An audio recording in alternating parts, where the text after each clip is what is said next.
This weekend presents a reminder of the importance of obtaining coverage before storms happen. Hurricane insurance is once again in the spotlight as the upcoming long weekend is expected to include the naming of two Atlantic storms as the season approaches its peak. This serves as a reminder of how important it is to have the right coverage in place at this time of year.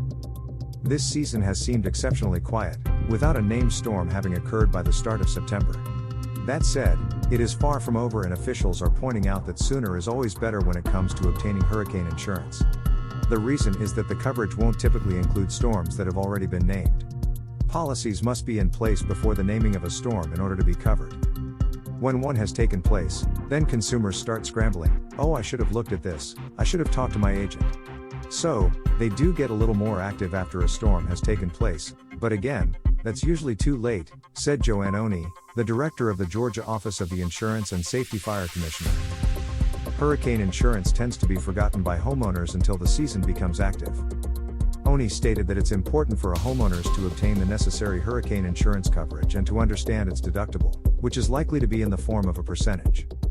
Someone with a $300,000 policy, if you have a 10% deductible, that's $30,000 that you have to incur before the insurance company pays the first dollar on it, explained Oni. She went on to add that in order to obtain the ideal coverage for a home and its contents, it's vital to understand how policies work and to know the value of the items contained within a home and how they can depreciate over time following their purchase. Therefore, it could cost more to replace an item damaged in a storm even if it is fully covered. Learn the difference between replacement costs and actual cash value. Because that's a big issue. You need to make sure that your policy has replacement cost coverage, said Oni.